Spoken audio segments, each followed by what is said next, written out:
So Sharon White is going first, and Sharon is an accomplished and award-winning author of several books of nonfiction and poetry and fiction. She wrote a book called Vanished Gardens, Finding Nature in Philadelphia, which won the AWP Award in Creative Nonfiction. Her latest collection of poetry is The Body is Burden and Delight, and a collection of fiction that's kind of short pieces, not a novel, Boiling Lake on Voyage, which won the Italo Calvino Prize in Fabulous Fiction. I should add that Sharon also has an essay in the anthology I edited, Ways of Walking, which is an amazing piece. It's sort of a feminist response to Thoreau, poetic feminist response. And so that's worth a read. And this Minato Sketches is her first novel, but she has a second, If the Owl Calls, which comes out in November. Minato Sketches is about an art historian named Gigi who leaves her husband and son in the US to teach for the summer in Japan as she tries to regain her sense of self and control over her own life in the aftermath of a stroke. While she's there, she, besides just wandering through Japanese gardens, there's a lot of walking in this book, and the area where she's living in Tokyo, she becomes obsessed with finding the wild boars who live in the exclusion zone of the Fukushima disaster area, and that becomes an obsession, part of a search in the book. I should also say, because this was interesting to me and I think relates to walking, is Gigi's specialty as an art historian is land art, and there's a lot of talk about Robert Smithson in the book. So Sharon. Thank you, Anne, and thanks everybody for being here. I'll read two short pieces from the book. She missed the famous shrine on the way to the garden. This part of the city was torn up with construction. Nothing was where it was supposed to be, according to the map. When she found the ancient garden, she was relieved. It had started to rain, light, invisible drops. They tapped on her umbrella as she unfurled it near the entrance. She paid the admission fee, and the docent handed her a map. A wooden bridge led to a tea house in the middle of the lake, covered in wisteria. She was thinking about the wooden shrines at Isa in an ancient cryptomeria forest, dismantled and reconstructed in a 20-year cycle on an identical lot, adjacent to the present shrines. The librarian had explained that the shrines are immortal. Kami are drawn to the space intermittently, connecting time and space. Ma, pregnant with meaning, waiting for an event to happen. The garden was full of very old pine trees, supported by polished poles. They were too heavy for their own good, but impressive. One pine was 300 years old, planted by the 6th shogun when he redesigned the garden. The trees around the lake had lived for hundreds of years and escaped the fires burning all around the garden during the last war. She was far beyond the path where she usually walked. Water from the bay was channeled into the lake. The rich, and there were quite a few of these families, used to come to trap ducks in the lake, she read on the map. They would feed them grain and then catch them with nets. A mean trick, she thought.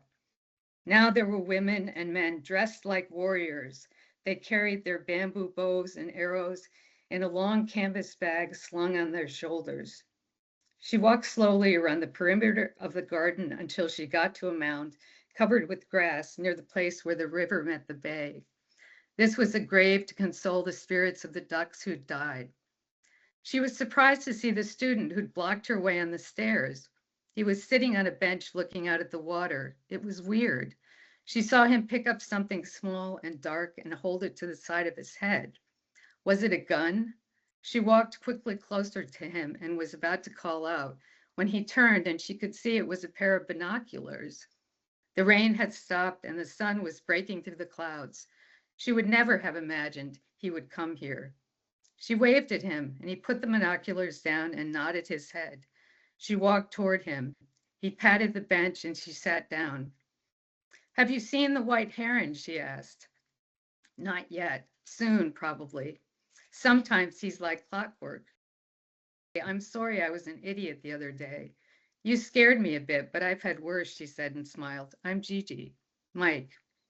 He told her he'd done all he could for the country, and now look at him, addicted to painkillers, scrounging around for a job, stuck in school again with brats who could hardly think straight, and had parents who were willing to pay a load of money to guarantee they had good jobs. What the fuck, Mike said. My parents didn't give a shit about me. That's why I ended up here. I enlisted right out of high school. He said he'd been in the service for 20 years and lived near the US base in Yokosuka. Now he was taking advantage of the GI Bill to get a job in business. He was a chief in charge of the guns and had married a Japanese girl.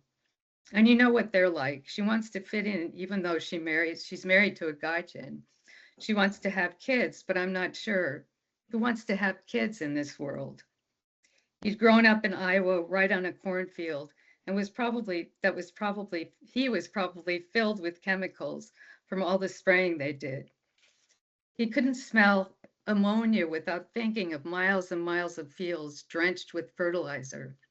His parents' house was one of those tiny boxes lined up in a row along the fields. His dad drank too much, and his mother was silent much of the time, counting the minutes until her kids left the house and she could do nothing. If you need another class, you can still add mine, she said. I'm a really easy A. Thanks, I'm all set. I'm taking dance with Richard. Don't laugh, he said as she smiled. He's a pretty chill guy. Very chill, she said and got up. See you. Yeah, see you. She turned back toward the tea house, the sun flashing on her face as she walked across the wooden bridge. The wisteria smelled sickly sweet, like Lickamaid's candy from when she was young. And this is another walk that Gigi took with her friend Motoko. No one had told her the countryside could be so beautiful. She'd gone on a walk with Motoko, who took her out on the Chuo line to a place where there was a very old road, the oldest road in the country. They got off at one stop and walked for hours until they reached another station where old men were sitting on the benches along the platform in the shade, picking their teeth. Gigi loved the meandering way past acres of fruit trees, green pointed caps on the hard green fruits, the gnarled trees on the terraced fields. She had no idea what the fruit was. She asked a man bent in the orchard, scrolling his thumb on his phone, and he told her the name in Japanese and then showed her a picture. The emperor, Motoko told her, had ordered farmers to till the soil here 1,000 years ago. A persimmon, Motoko said. I'm a city girl. They passed a tomb surrounded by a moat where a famous princess, I'm not going to even try to read this princess's name, it's very long, was buried. Once Chinese warriors gave her 100 bronze mirrors, Motoko said. She was skilled at sorcery. The tomb was too holy for Gigi and Motoko to get a glimpse of, even if they wanted to. When they were thirsty, a vending machine would pop up like a mirage on the next bend. A table appeared where they ate their lunch. A group of tourists just off one of the trains ran through the valley past them. The men with white-brimmed hats, the women wiping their faces with flowered cloths. They won't get far, Motoko said. Look at their flimsy shoes. Gigi and Motoko had walked miles and had several to go before they reached the station where they'd take the little train back the way they'd come. The houses in the villages had courtyards of onions strung together in necklaces on the rafters. There was no one in any of the narrow streets. They could have been walking through ghost towns, the orchards cultivated by villagers long dead. Who put the little green caps on the persimmons or the nets on the peaches? She'd seen persimmons only once before, growing on a tree in California when she was very young. The trees were ripe in November, and she had stood in a white dress on the stones underneath the trees like a priestess. She was reading Greek plays, and that was all she had in her head. She was so impractical and knew nothing at all about life and death.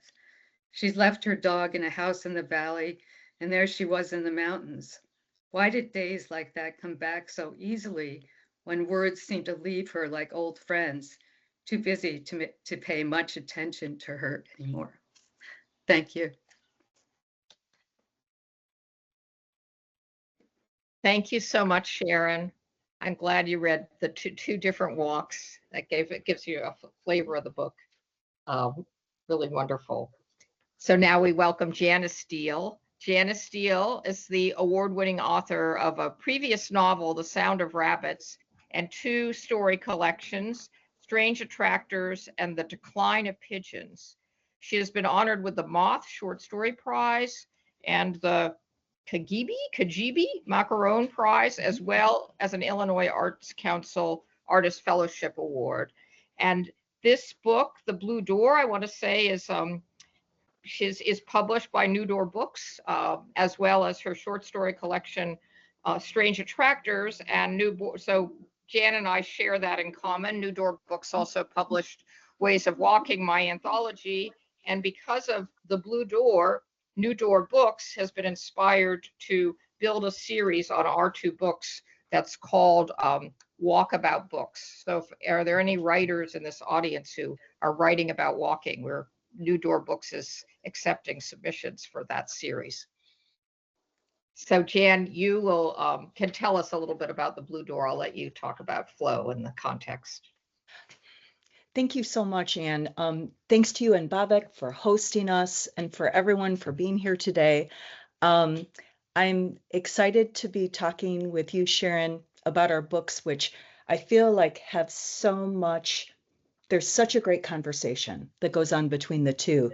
And before I do my reading, just to give a little bit of context, The Blue Door, on the surface of things, is a very simple story.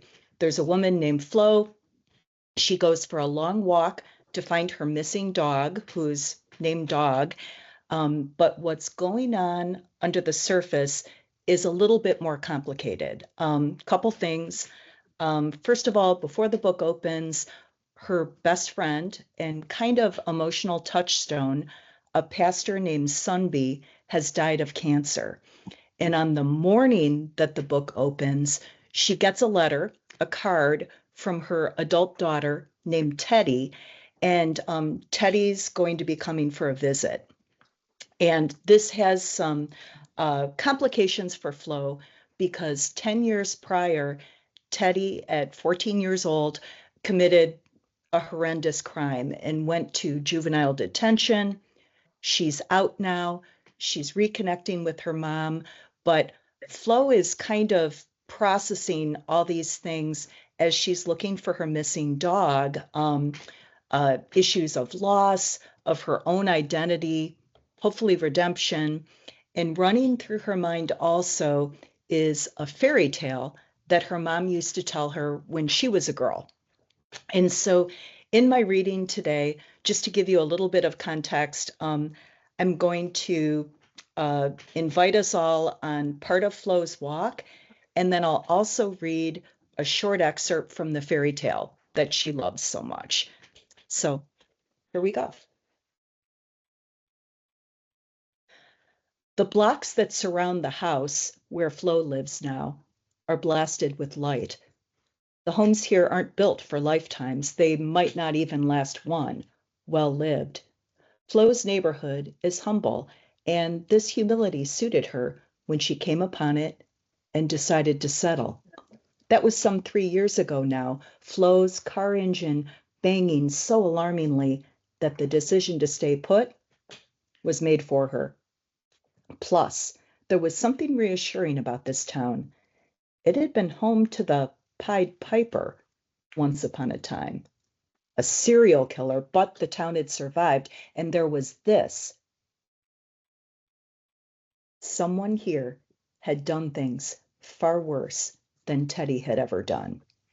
Now Flo passes low residences, painted in sensible light colors, fronted with gravel instead of grass, or sometimes bare dirt, which she still cannot reconcile herself to. But this is no place for grass, one season only, and it dries to straw. Acacias grow in some of the yards and do well enough. There is one angry-looking desert willow she passes every day. Flo tries not to look at it. Its unhappiness being catching, and Flo herself so susceptible. In one yard, there is gravel glued down and painted green.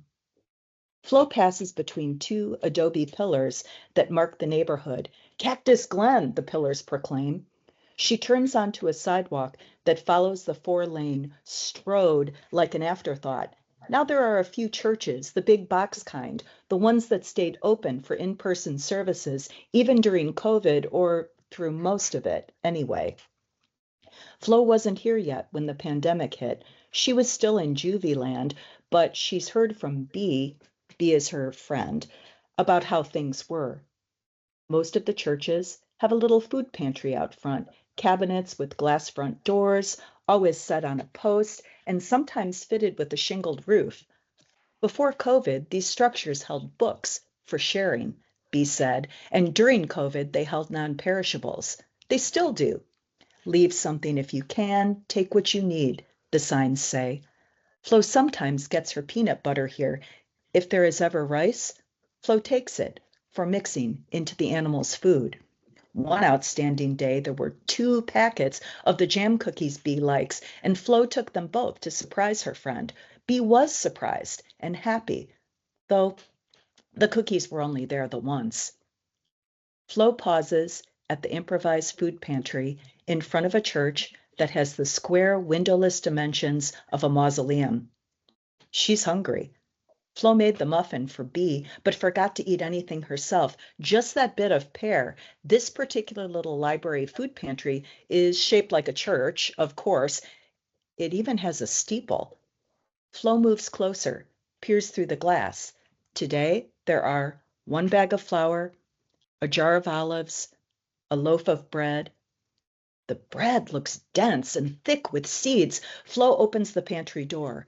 She extracts the bread and eats 3 slices, 1 + 1 + 1, right where she stands. Then she twists the tie on the bread bag and returns the loaf to the pantry. She has taken what she needs. She can continue her walk into the day, to dog, past the other churches. The largest churches look like malls, and if they are ugly, Sunby might say, what of it? Sunby, how can it be that she will never talk with him again? His church in Ephraim had been a storefront. Flo never once attended his services, and he never held this against her. He always laughed and said Flo ministered to him. Here are 2 more churches in a row. Safety in numbers. At Christmas, every one of them has a nativity scene out front. You can tell if the church is struggling by whether the nativity figures are hollow molded plastic as opposed to concrete or painted wood. At one church in particular, the plastic figures are exceptionally cheap, flimsy, and lightweight, so that they would be easy to steal. Last year, it even crossed Flo's mind. Take what you need. At the time, she thought, maybe I need a plastic Jesus, but then she decided that she doesn't have any interest in the baby Jesus, accomplished as he must have been. Though Sunby always spoke so glowingly of Christ, Flo has soured on little children. One of the animals might be nice, though.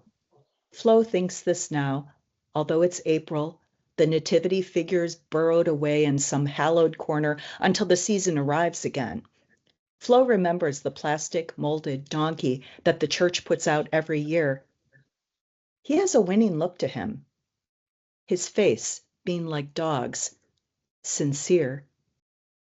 Dog's face, Flo can see it so clearly in her mind's eye. She feels within herself a knife of anxiety. She's picturing coyotes again, the way they can work together in packs to kill their prey. Dog! Flo walks more quickly now, passing strip malls that are not churches, obviously, though, and Flo thinks this is a fair point, they are churches of consumerism, right? Sunby would get a chuckle out of that one, wouldn't he? The stores are still veiled, cool, and dark at this hour. Some of them stay shuttered all day. Some businesses closed here, as they did everywhere during COVID. Not every space has been filled with something new. It's not a lovely town, but it possesses an unsentimental quality that Teddy may like. It's warm all year round, for one thing. Once, Flo tried to fry an egg on the sidewalk outside her apartment to prove to herself how hot it gets. She had just moved here when she did this. The differences of this place were still a wonder. A passerby watched, disapproving, at the mess Flo made, so she abandoned her efforts. For weeks after, there was a stain on the concrete where the egg had been. And then I'm just going to read a little section from the fairy tale. Ksenia began to walk. She had a staff made of hazel in her hand. A hazel staff? That made sense. The path she took was an old seabed lined with shells, and when Ksenia saw an especially pretty one, she would pocket it. She was not unhappy, but she was not happy either. When she came upon an old fellow, bald as the moon and sitting by a stile, taking in the sun, she was glad enough. "Hello, daughter," he greeted her, and Ksenia called back to him, smiling. She was a kind soul, if awkward, and when she drew nearer, she saw how very old the man was, the leather of his face. She held out her hand to him, and the man took it into the two of his. "Do not ask me my name," he said. "It is not written." And Ksenia, in turn, did not tell him her name, but she laid down her staff and drew from her pouch the beer that her mother had given her. They shared it, the whole of it, in the sun, without his even asking. The man told her that the beer was precious. Everything in the villages had been drunk, he said. All the vodka, the moonshine, even the nail polish, society's usual rules having been cast aside. We learned to adapt, is all, and the beer was good all the time it lasted. But perhaps it was the company also. Ksenia was drawn to this wizard. We have to find our people, after all. Thank you. Thank you so much, Jan. That was wonderful. And I like that both of you infuse the ends of your reading with these magic legends, which came. That was a nice coincidence. As Jan was saying, there's so much resonance between these two novels, and I read them fairly closely together, and so that even enhanced it. I really did feel like they were in conversation. I once had them like side by side on. I have a bed in my office, and they're sitting there, and it was like they were, the flaps were slightly open. It was like talking to each other. I'm going to start with a kind of craft question, because I was really thinking a lot about what walking brings to a narrative and what you can do with walking as a sort of fictive device. I was very struck by you, and hearing you read even more so, this how you both use a lot of a stream of consciousness that has external observation, description, but then can move internally and jump around to memory, reflection, deeper reflection, just random musings. And that there's something about the walk that holds it together. And I was wondering if that was something that you thought of as you chose walks, or if it kind of grew organically out of what the way you were writing, or if it's just the way that you naturally write. Did the walk help you do that, or was it just as a device, or was it something that just developed organically? Sharon? Do you want to get Jen? Yeah, go ahead, Sharon. For me, it was very organic, I guess, because I was writing these very short, the book's made up of mostly very short chapters, and basically writing a chapter a day. So whatever I was doing fed into the book, but I didn't plan on a structure. Sort of the plot came later So it was organic. Yeah. And thinking about that she would be taking walks in Japan in these Yeah. places. And Yeah. Yeah. part. Yeah. Jan I- is I think for Flo, honestly, y'all, I had to get her out of the house because she was a lot of the book was very interior. She's musing about the past. She's asking questions of herself about her own identity. And, I'm thinking about that Charles Baxter thing where he says, you have to like take a main character and you have to put people in the room who are going to challenge them. And she wasn't going to get challenged in the house. So I had to give her a reason to get out. And so I had her dog go missing, and of course she had to take a walk to go find him.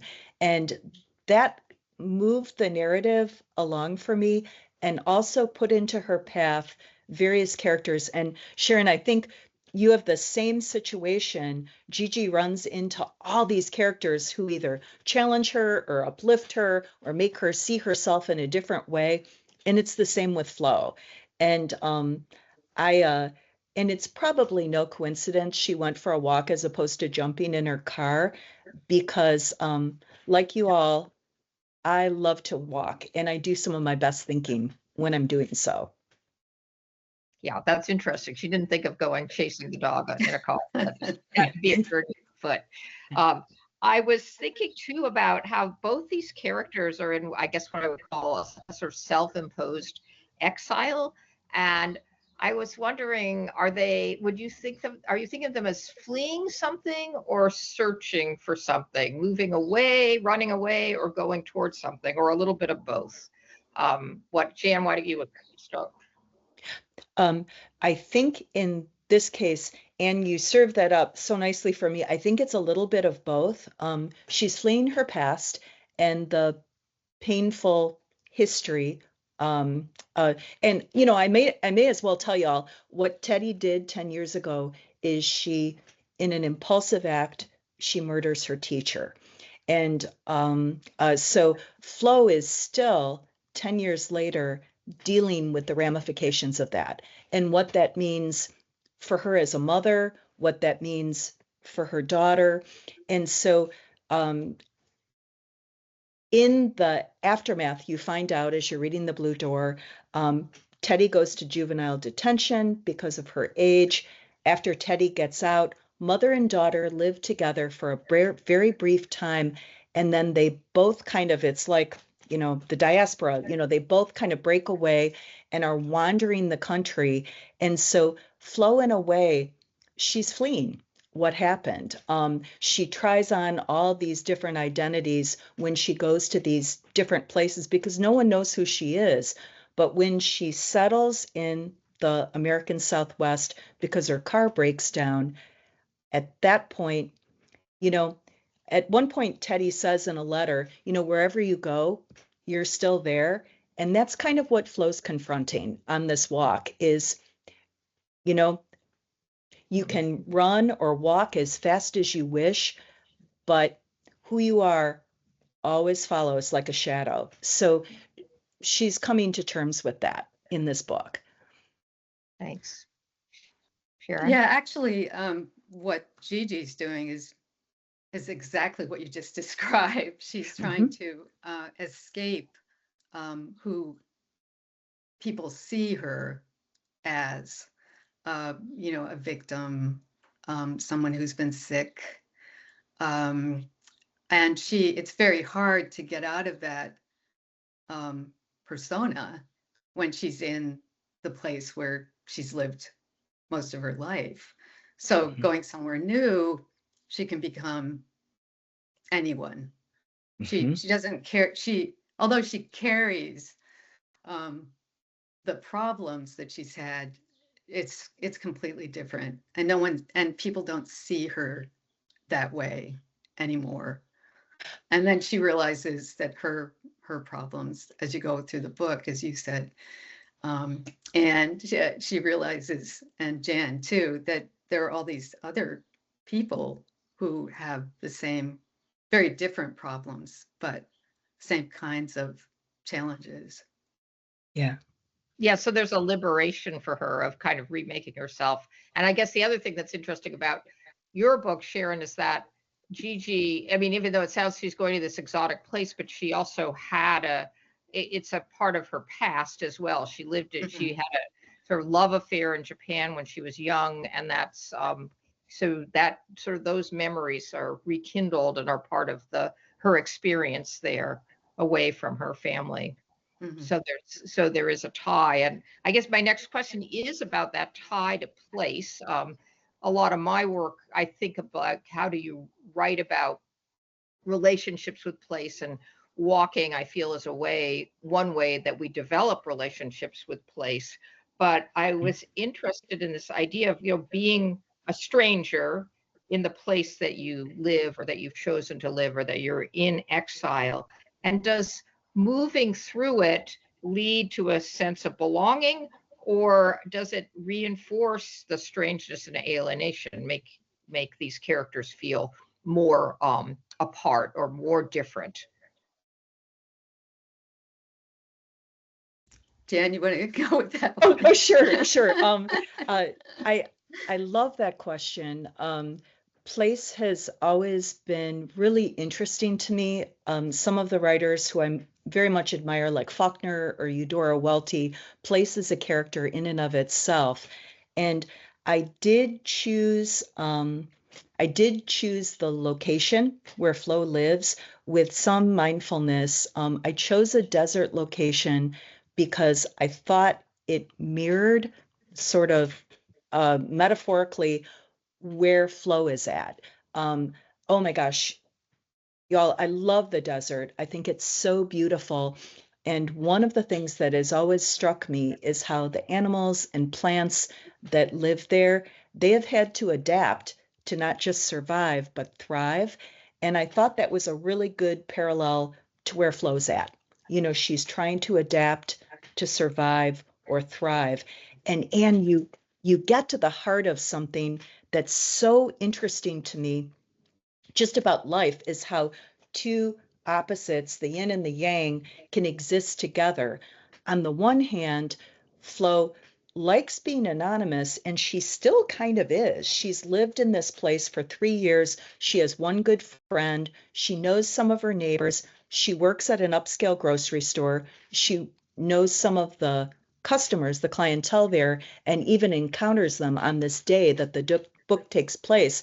But there's an otherness there that kind of protects her, but it also is lonely. And that's the duality of Flo's existence right now. As she's losing some of the people from her past, like Sunby, she's invited to ask, what opportunities are available now and going forward? And how do they see me? And how do I see myself? And and I just wanted to say, when we were talking about how characters see themselves, Sharon, there was this one quote in your book, and I actually wrote it down, so I'm going to be able to quote it. This was a surprise that she carried around a body that might come across as something very different from the way she saw herself. And just bringing that into your current question, Anne, that can be kind of liberating. You go to a new place and you're kind of making yourself up from scratch. So anyway. Yeah. So Yeah. what? Yes. Yeah. Yeah. Yes. Yeah, exactly. And that's what Gigi's doing. And that's why it's so wonderful for her to be in this place that, although she remembers it, it's very different from when she was there before, because she's so different. And she's, it's wonderful to actually be away from her family, although she keeps getting these texts, from especially her younger son, who falls off his whatever it is, his Okay. bed. Yes, it's a loft. Yes, falls off his loft. But it's this amazing freedom, and I think actually in all my work, most of my work focuses on that, of going to a different place to be more alive.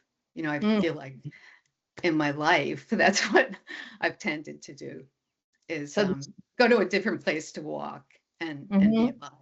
Yeah. So these places make you bring life and bring life to that character. But at the same time, in your novel, especially, this is also a landscape of disaster, and that's infused with loss. And there's the loss of sort of, she's very aware of the losses of World War II and Hiroshima. And then with this Fukushima reactor looming over the country. And it was fascinating to me that you kept referring to 311. That really struck me, that in Japan they talk about 311 the way we talk about 911. And but that also feels thematic, that there's something about living with catastrophe and adaptation, a little what Jan was saying about the desert. What adapts, what could survive there. Tell me a little bit about that as a theme in your book, Sharon. Yeah, it's she realizes through the whole idea of the gardens, and in that section that I read, that things can be renewed and that and rebuilt, and even through all this anguish and suffering, people continue, and there's joy, but in many of the conversations she has, that's what comes across.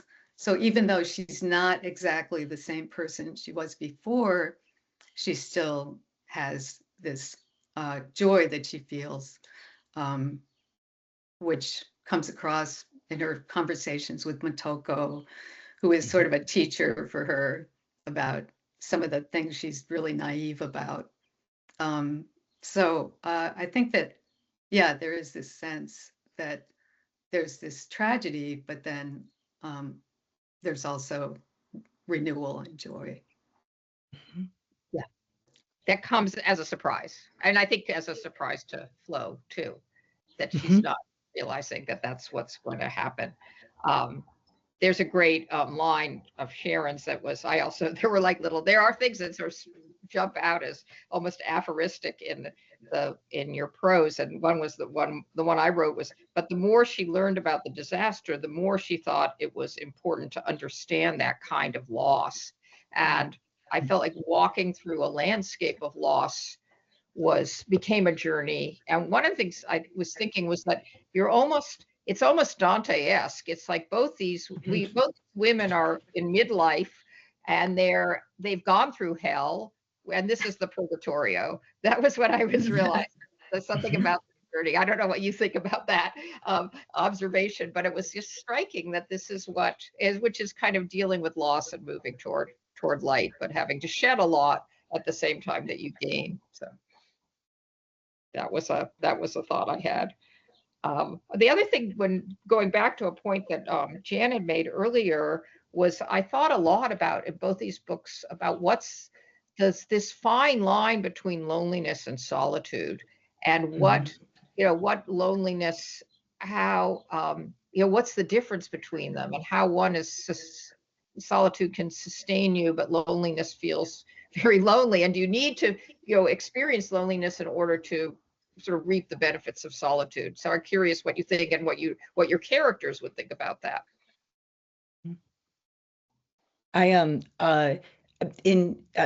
and so well said. There's a scene in the book, and Flo is just remembering when she first started settling in this town, after her car breaks down, and she finds this little apartment, and at that point she has, I think, one animal. She has her cat, Silver Girl, and there's this night, and she's got a microwave, and she just heats something up in the microwave, and she's got these dishes from Goodwill, and her cat's there, and she just feels this contentment just moving through her.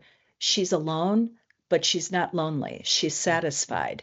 And that coexists with a very real loneliness as she contemplates the loss of her best friend, as she contemplates the loss of the way she thought her life was going to be.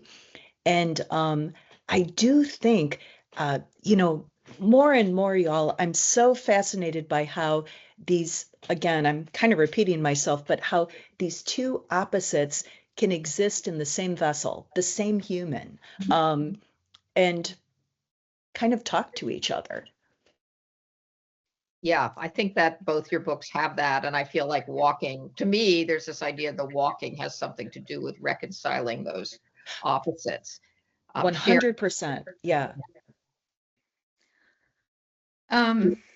Yeah, that's an interesting question, because I think that when you're sick, you feel lonely a lot. So Gigi has felt lonely going through her stroke and recovery. So I think she feels less lonely when she's actually by herself, than because she's not defined by being sick. I think that that's what's a little bit different from your book, Jan. Yeah. Yeah, Although and she, solid. she misses her sons, and she does miss her husband. She decides by the end of the book, and but it's not. It's very different. I think she's, she feels more complete in this very different place, because she's not held back by her illness. Yeah, and she doesn't have to explain it to anybody. Yeah. What about, exactly. I want to get to you able to talk to each other, have questions for each other, but I also want to open this up to the audience, but I want to, I don't want to leave without talking about animals, because animals also move, and animals play a big role in both, in their lives, both these characters' lives, but also in the book. There are lots of animals, and magical animals as well as real animals. So just what's the importance of animals to these characters, and why are they included in the book? Sharon? Well, Gigi does miss her little white dog very much. And she's really, she has a bond with her dog, Piaf. And she's really upset at the end of the book when she thinks that she's been really sick. And she does become obsessed with the wild boar, and very feels very connected to them when she actually ends up seeing the boar later on in the book. And she has an encounter with a monkey, and so they are really important to the book. I knew it had to have a plot, so the boars became the plot. So they're definitely boars. Well, they're not boars. They're radioactive boars, and that's radioactive which boars. Yes, feel like they're both grotesque and magical. Something about that. Exactly. They're holding, and they survive. They're not the radiation doesn't keep them from being alive. It's just that they're dangerous to humans. Who want to eat them. So exactly. This idea that the radioactive boar, there's something very compelling about this image of radioactive boar in a landscape that's been deserted that she's trying to find. It's in a little, and she talks about Chernobyl, that these landscapes that get abandoned and what happens in them. So that's very evocative. Yeah. What about Jan? Survivors. There are lots of animals, are very vivid characters in your book, in the boudoir. Yes, love animals. And I just want to circle back to the boar for a sec. Sharon, I was obsessed with that portion of your book. I really loved it. And you touched on the fact that they're surviving and even thriving, but there's this weird living in, not weird, just very like life, living in the moment, because Gigi even realizes, if I remember correctly, that when she springs them, they're free for now and they're happy for now. And I felt like that was a theme that came up again and again in your book that was so moving. There was this other quote, I think the character's name is Motoko. And she's talking about her uncle and how he would laugh and say that the nuclear disaster was so absurd you just had to laugh because it was unbelievable. And it made me think of something, my mom used to say, which is, if you don't laugh, you'll cry. And it's kind of like just living in this moment when you're laughing, when the boars are rolling around in the grass and they're free for now. And well, anyway, thank you. That was just an amazing passage. So yeah, animals, love them. Dog's the engine of the blue door. He gets Flo out the door. And it was kind of an exercise for me as, a cat person. I like dogs too. But as a cat person, just making the main engine a dog. And I think that a theme that was really interesting to me when I was working on the book is, okay, I have high hopes for the human race, but there's something about animals. They're so purely themselves.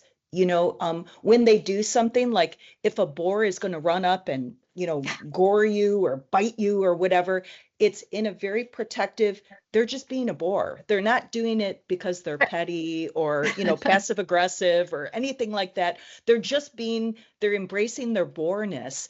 And I feel like dog is like that too. Dog is so purely himself. And I don't want to reduce this to a Wednesday after school special, but Flo learns something, from the animals in her life that she hasn't been able to learn from the humans in her life, not yet. So, yeah. Yeah, that's a wonderful way to put it. Well, now do you have a question for each other? Sharon, do you have a question for Jan? Actually, yeah, I loved Dog. I thought he's such a great, I'm so glad. Such a great character. But and I thought that the structure of the book worked really well with the that we don't really find out about his story until pretty far into the book, and I thought that was a really great idea. We don't know about his history, so I wondered if obviously you planned that, but I thought that it really worked well with the pacing of the book and everything, because I was just so worried about Dog and just connected emotionally to that. Thank you. Dog. Yeah, it was wonderful. I really appreciate that. And man, you hit the nail on the head when you mention Doug's past, which comes up, just fleetingly near the end of the book. And I think that's kind of part of Flo's journey too, is realizing that every being has some sort of past that informs them. And we may never know the whole story of the creatures in our lives, 2 or 4-footed or whatever. It's part of what's brought them to this moment that we happen to be in. And there's a great respect to that, but also a tremendous mystery. And I love that. I love that there's still mystery in this world, Yeah. And I like that you said it's not just animals, it's people. The 2-footed are also mysterious. And I think Sharon's book really touches on that. And there's a kind of big surprise at the end, which I'm not going to reveal, but it's sort of, that's a similar thing that we think we know a character through Gigi's experience, and then we understand something different at the very end. So that's also very well done. Oh my gosh. And in fact, Sharon, I have to tell you, I read your book and loved it. And then I went back and you planted clues for us for that unnamed Thanks, surprise, Jan. but I was not wise enough to recognize them the first time around. And so bravo. That was a treat. So Jan, do you have something you would like to ask Sharon? Oh my gosh, yes. And I hope this question isn't too on the nose, but oh my gosh, tell me, have you been to Japan? Because man, you paint a picture. Yes, yeah, I have. Tell Yeah, and I tell me about that. Like, obviously you walked then in Japan. Okay, is walking in Japan different than walking at home around Philly? ah. I'm not sure how to answer that. I did do many of the walks that Gigi does in Japan. Yeah, I spent a summer there teaching. So yeah, and I don't. Yeah, it's different because of things like you can find a vending machine on a walk in the countryside, which you wouldn't find in the suburbs in Philadelphia or a walk in the Wissahickon. But I'm not sure. There's Anne, you know this. You're the one who told me about. I forget his name now. It's someone who's from Minnesota and now he lives in Japan, and he has a blog or a newsletter, and he walks all over Japan. So Yeah. he would be the one to ask about that. His name is Craig Maud. I'd actually be interested in getting him on here. He's also wonderful. he's lived in Japan, and he lives now in Japan, and everybody should check him out. And he's done these books. He did a book. He's kind of does photography and walking, and he visits these old. I think they're not quite tea houses. They're something they're like roadside. They're what we would probably call like roadside taverns, but they're very Japanese and very specific to Japan. And he's sort of done so he doesn't go on the tourist track. He goes on to these smaller areas, but also does long distance walks too. So he's really interesting. Yes. It's funny, Sharon, when you mentioned the vending machines, I was very impressed by that. And it made me think of, I don't know if you all ever watch Miyazaki films, the animated films. There's such, I love animation, and I very much like American animation, but there is something about Miyazaki. It is so, it's so magical. And there's a movie called Spirited Away, and it's not that there's vending machines in Spirited Away, but that whole delightful discovery of, I'm used to seeing this here, and it's over here in this film. And that really comes to life. I guess when I asked you if you had been to Japan, I kind of knew it, because those details, you can't make that stuff up. Well, I guess we could, but it seemed very authentic. Would anybody, I agree. And Sharon is, she wrote a nonfiction book about the gardens, vanished gardens of Philadelphia, but walking in gardens and finding really there's a little Gigi like process in this, because when it's sort of about moving to a new city and then sort of finding these in these gardens and these traces of old gardens, a connection with a place she didn't quite feel at home, and also dealing with grief and other matters. So it's similar, but I feel like the novel is different than your other writing too. So that's exciting, and that's one thing I think. This might be more of a question for Sharon, because Jan is really just a fiction writer, but is in terms of writing novels versus writing nonfiction, does it allow you to talk about things differently? Because I feel like there are a lot of big issues that come up: grief, loss, disaster, the challenges of our planet, the challenges of living with other people. And do you feel like it's easier to explore those in fiction than it is in nonfiction?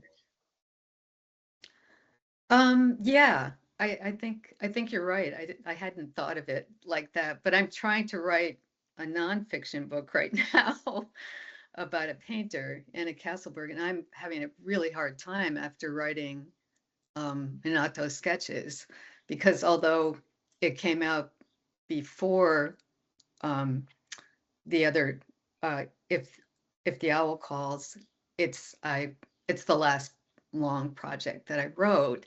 So it was much easier. It did feel more, the term organic keeps coming up. It did feel much more organic about as far as what I wanted to talk about in that book. It felt, it was really easy. And it's really hard right now writing nonfiction. It's very hard. Yeah. So I don't know whether that I answered that question. No, it's true. It just struck me that it's something that it's harder. I mean, sometimes it's harder to write about the self, I think. And you, I mean, you do a wonderful job in your nonfiction doing that, but that there is this way that you can be much more open. I don't know about who this character is. Jan, I don't know if you've ever written nonfiction. I haven't read any of your nonfiction. And if you feel that fiction allows you to get deeper about certain issues, certain human dilemmas, or Yes, absolutely. I know I like blather on and on about this, but I think it was Richard Bausch. He talked about how when you're writing fiction, you write what matters to the bone. And I know in Bausch's case, because of his own personal history, he had a stepmom, and I'm not sure if that was complicated or not, but his stories, his fiction, returned again and again to a kind of Hansel and Gretel theme, and just fascinating, brilliant stories. And I think it's a way to explore what it means to be human, but take a lot of liberties. When I'm writing fiction, it might be something I overhear. You live long enough, you experience all sorts of things. People experience all sorts of things. You open, you read the news, you read about all sorts of things. And it's, for me at least, writing fiction is a way to make sense of the world and dig deeper and imagine beyond what might be going on the surface, if that makes sense. Yeah. I want to open this up to people in the audience. Now, I can't see everybody. At the same time, I have a grid of 9, and I know there are more of you. So if you want to, I mean, you can raise your hand and tell me, but if you can't, you can either put your question in the chat or just say, I have a question. So, and can ask it. Does anybody have a question for Jan or Sharon or both of them? Well, if not, I have more. I can ask. I'll talk. So we didn't get into the incorporation of these legends and sort of not quite, well, some of fairy tales in both your work, and both there's Sharon has several that just kind of pop up throughout, and Jan has this one that is really like a parallel story throughout the book. And and they have journeys in them too, which is kind of cool that they're all both the various fairy tales involve journeys. So tell me about that decision to put those in and what they bring to your stories. Should I go? Jan, you want to go? Yeah. Okay. Thanks, Anne. I think so. We've got this braided storyline. There's Flo's story, and then this fairy tale that she grew up listening to. And I first found out about braided narratives when I took a class back in like 2019. And at the time, I was working on short stories. I didn't really have a place in my head for braided narratives, but you kind of put it in your hip pocket I'm mixing metaphors. And I returned to it a couple years later when I realized I kind of wanted to check in on Flo and see how she was doing. And the reason I say that, some of you all know, Doug and Ann, you both know that in my Strange Attractor stories, that's where we meet Flo and Teddy. That's their crime. That's when Flo is kind of trying to absorb the aftermath of what her daughter did. And so there was a part of me, 3-4 years ago, I kind of wanted to check in and see how Flo was doing, what she was up to. And that's when the braided narratives came back into my head. And again, you know how I was saying before how writing can be kind of a way someone can make sense of the world? I feel like throughout history, there are different ways human beings try to make sense of the world. Organized religion is one of them. Fairy tales are another. And I think around the time I started working on this book, for whatever reason, I was on this fairy tale binge, and I was like, oh my gosh, Flo's best friend, Sunby, he's a pastor. Flo's an agnostic. So Sunby gets his spiritual grounding in his faith. Flo has faith too, but it's kind of deposited elsewhere. It's in the stories she grew up on.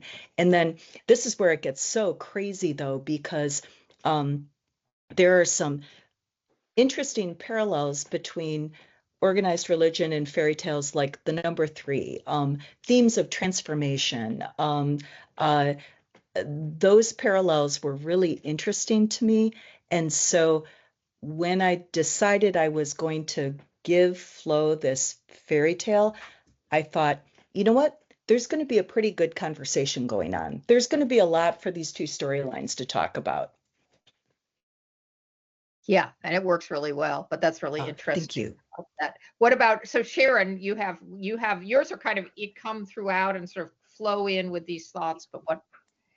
Yeah, and I'm not very organized about how, I don't really have an answer for that question, I don't think, which is really weird when I'm thinking about it. But they were part of the stories that people are telling Gigi, or she's reading about, or her students tell her about, or she, and then there's the 100-year-old man who she encounters, who's threaded through the whole book, and his story that he tells her at the end of the book.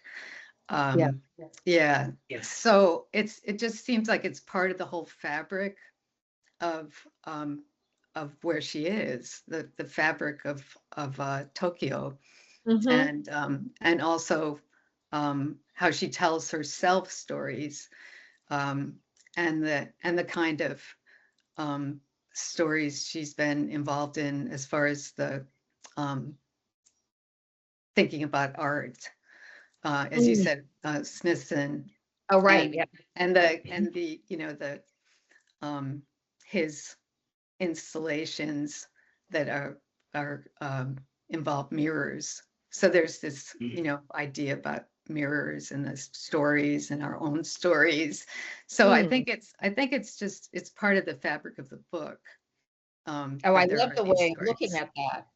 Yeah, I love that. And I feel that works with, Jan uses the image of the braid because that's for the structure, but there is this also way, and I love thinking about Smithson's mirror installations, that they become mirrors. These legends also have a mirror aspect too, and that function of that almost magnify, like they're magnifying mirrors or distorting mirrors, that they turn, and they add an air of enchantment to me when especially I was hearing that, when both of yours, when I was hearing them read, and I feel that in the novel, that there's something about taking the physical world, but also understanding that there's enchantment in it, really, and in these narrative,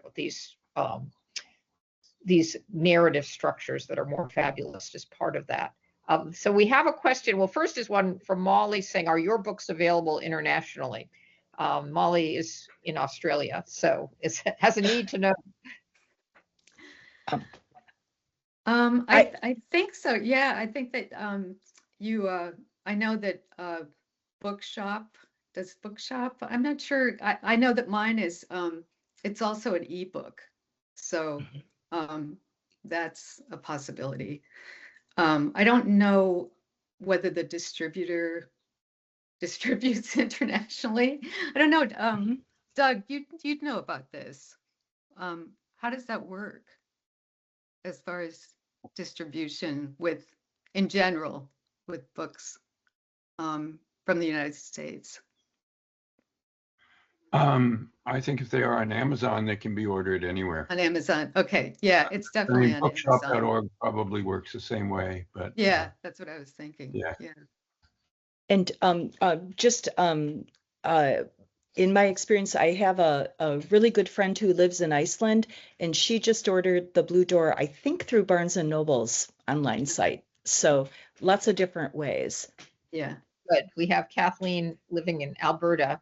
So even though we're walking America, we have a very international, Alberta is in America, but we're not taking not the United States. We don't have that point of view. But Kathleen also has a good question. Would you speak about how characters are engaged with the act of noticing on their walks? And she noticed that they both have connections with the vegetation while walking. I love that question. Thank you. I think that part of it, I've been thinking about this as we've all been talking, and something about being in a place that's not as familiar, it can really enhance the quality of noticing. And I know, like, when I go on vacation, I'll be in a new place and oh my gosh, I notice things that maybe just become, there's got to be a word for it, where you know how you're sitting in your living room that you've lived in for the last 5 years and you almost don't even see the poster on the wall anymore because it's been there forever. It's like, I think we all are capable of noticing deeply every day, but speaking for myself, I have to be more conscious or mindful of it when I'm in familiar surroundings. And I think for Flo, well, she's been in this town for 3 years, so that's a while, but she's also been very dislocated. And I think in Flo's case, she's very aware of her surroundings the way a rabbit would be aware of its surroundings, being very alert to the traumas and dangers around it. So that kind of informed the lens through which Flo views everything. Plus, she's looking for dog.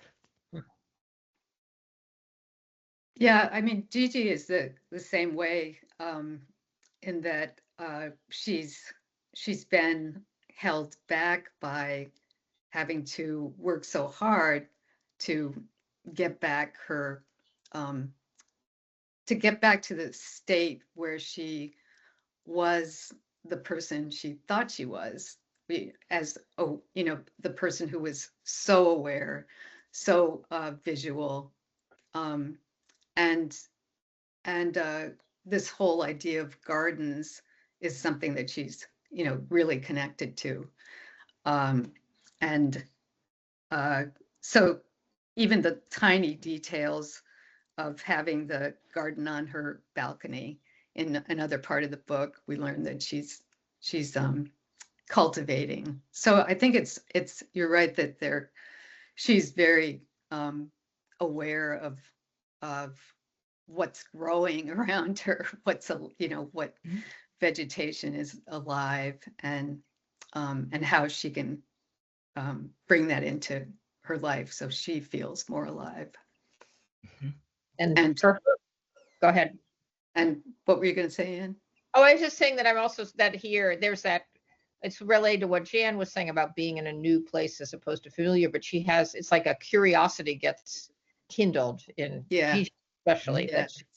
Like, what is the name of this thing? What is this odd fruit? What is this? Yeah, you know, exactly. Yeah. That is, but I think it is an aspect of walking that you Yeah. notice things. We're all And You noticers. step on them, or they bite you, or yes, yeah. or they give And you a rash, or Right. and you yeah. you don't know what you don't know. Like, okay, I don't know if any of y'all watch White Lotus, but in the last season, there's this fruit. It's, purportedly taking place in Thailand, and this fruit is poisonous, and it plays a role in the plot. But it's like you don't know what you don't know, and I'm always humbled by that. Like, if I'll go to a national park, there's no 7-Eleven around the corner where you can get, you know, a bottle of water if you run out, or a snack. If you take a 13-mile hike out in Big Bend, you're going to have to walk that 13 miles back, even if you twist your ankle. And there's something so humbling about that. And it invites a quality of attention that, you know, my best self might exercise at home in a place that's really familiar, but it just happens naturally when we're in someplace new. Exactly.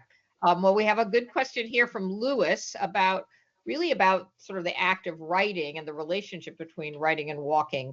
When you walk, do you intentionally, as you're walking, work on plot and character development, or does it happen naturally? And are walks part of your writing life or a break from it? Oh, that's a good one. Sure.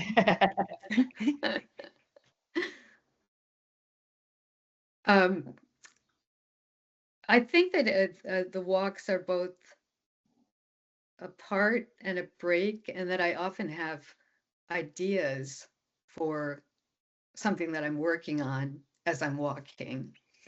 And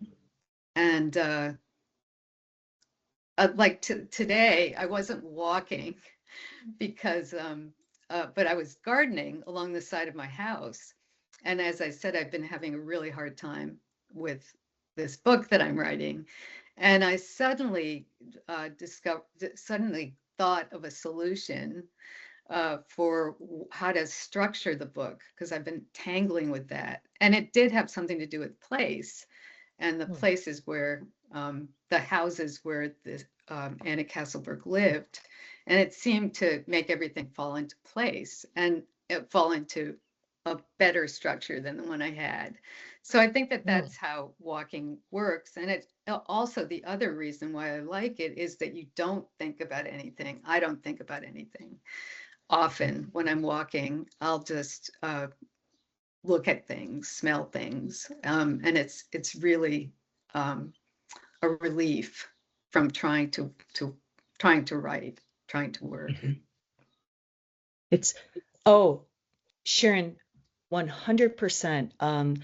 I just want to comment, first of all, yay, regarding your revelation today. That's such a gift when it happens. It's sometimes it just comes unbidden. And that is pretty much my experience with walking. Just as you say, Sharon, sometimes I just kind of let my mind go. And it's not like I'm ever consciously thinking, okay, I have to come up with a solution for this problem. It's more like I let my mind wander, like untethered, and see where it takes me.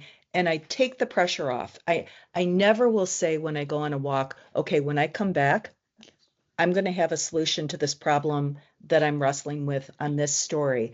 But I might be musing about it, and then your mind kind of goes away, and then it comes back. And then sometimes we encounter something, because we're open, we encounter something unexpected that ends up informing the work in surprising and very fresh ways.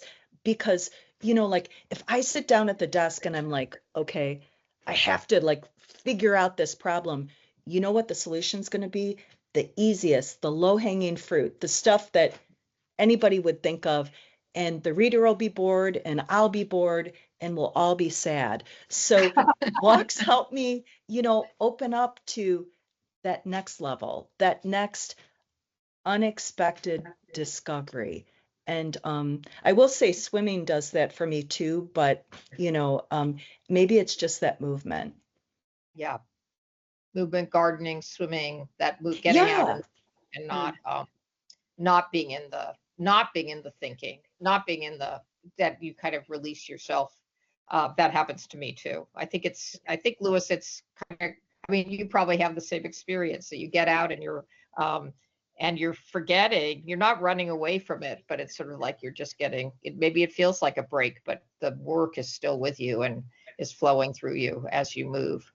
That's how and do you guys ever have that thing where you're not even thinking about it and something must be happening in the brain pan? Oh, yeah. Because then you come back and it's like, there it is.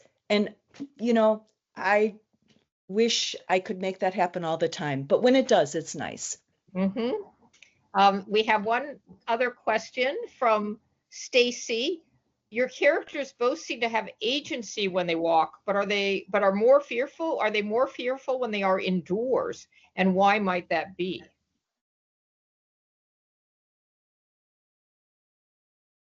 Oh, that's good. I think for Flo, her apartment is a place of refuge, and that's where all the animals are, and they're a comfort. But I do think that when she goes out walking, there's a freedom, there's a liberation there, that an untetheredness that is, how we were talking earlier about just that dichotomy, or that, the two things living next to each other, loneliness, being alone, solitude.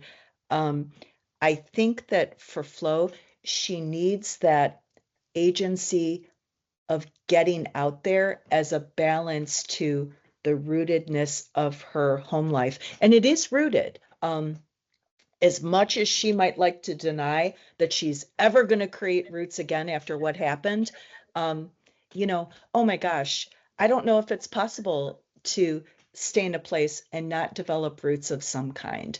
So it's a nice, I think her walks absolutely give her a sense of agency, even as she then returns to a place where she's grounded. Yeah, that's a really interesting question. And I was thinking, I don't think there are a lot of scenes in the book where Gigi is by herself in her apartment. I think for the most part, she feels more powerful in general, being alone in Tokyo. So I think that she's, I don't know. That's really interesting. I don't know. And do you have any thoughts about that? Yeah, I don't know. I was thinking about where. Well, Yeah, she's also Gigi is in the classroom, and right, there's a professional, but there she has to compare herself to her old self. So that might be a little bit more intimidating. But it's a really interesting question, because it makes me think, what is there are a lot of people who fear being outdoors and don't like to go outside. That's the idea of it. And I'd say that in both these books, not all the outdoor experiences are pleasant. And in Jan's book, Flo has some very unpleasant encounters with humans, and I would say, and then Gigi has a few, not as many, but there are few that are just. Then she has one major one that's pretty unpleasant. But it's not all the. There's this. It adds an interesting tension to the book, and I guess it's part of, to me, that theme of solitude is that it's hard to. You get encounters on walks, and sometimes they're wonderful, but sometimes they're really abrasive and demeaning and threatening. So, but they keep going on. It's different than the fear from indoors. That's a really fascinating question. It is. Yeah. I think it's getting time to wrap up. The last thing, because we're Walking America, and I don't know that, so this is the idea of Walking America, is that we bring two authors together who are American, but it's led to some really interesting revelations for me, about what it means to walk in America, and or to walk American, and is that different from being from another part of the world?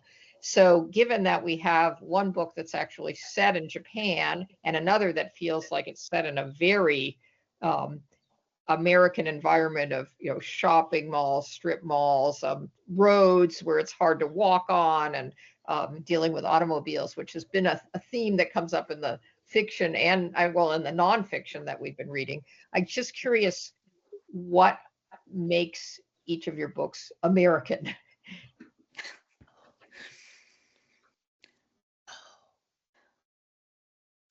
If you would say they are. Well, I suppose, Gigi's attitude, definitely, which changes and grows throughout the book.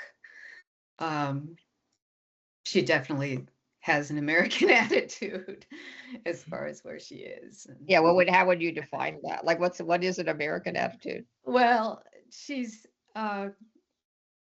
knows that she's being romantic about this exotic place, and she's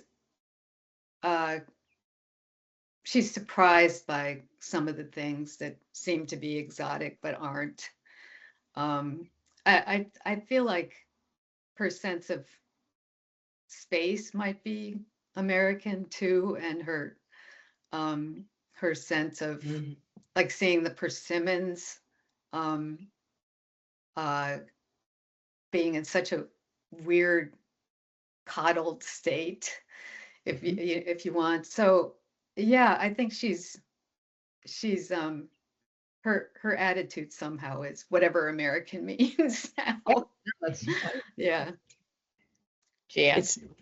That is a great question. And I think, Anne, when you mentioned the setting, which is very American, I think of the setting as being a character in and of itself. And so that invests the book with an Americanness. I do wonder if some of the issues that Flo is facing are more just human issues of loss. I think that cuts across all cultures. The possibility for transformation, or the longing for transformation, that strikes me as a very human thing, but it's all taking place in a mall. So, it's the two are having, so Flo is perhaps facing some very human issues viewed through the lens of American society and expectations.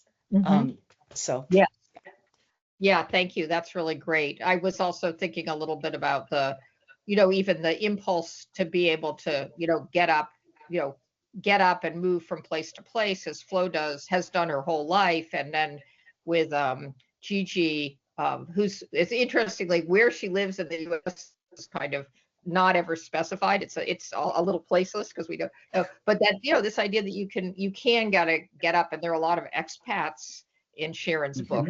So, which is interesting, this idea that, you can kind of cut your ties and go somewhere, which maybe is an American thing. I don't think it's uniquely American, but that just struck me as well. Well, I think, do we have a one more question? Kathleen, do you want to just say your question? I see you typing. Oh, just thank you. Okay, good. Thank you all. I just want to say June 9th, we have our next Walking America, and it is going to be 2 books that are about walking with dogs. One is that is a well-known to Walk, Listen, Create. He's a walking artist, Ernesto Pujol, who has written a novel called Dog Walker of Philadelphia, where he's currently based, and because it's the center of the world.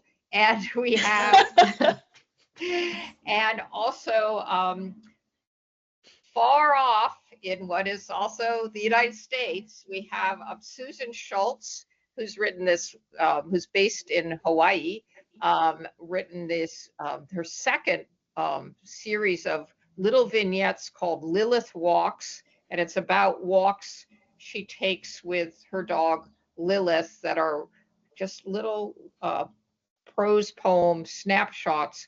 And but it's all written, this current book is written during the current, I guess it starts in 2022, and it's a lot about the election cycle and the characters she meets in around her in Hawaii, and the kinds of conversations that walking with a dog gets her into with people that she doesn't always agree with. So they're both it's gonna be fun and delightful, and I hope you can join us on June 9th. Thanks again to Jan and Sharon. You were great guests, and as always, great Thank you conversation. so much. Thank you. This was a lot of fun.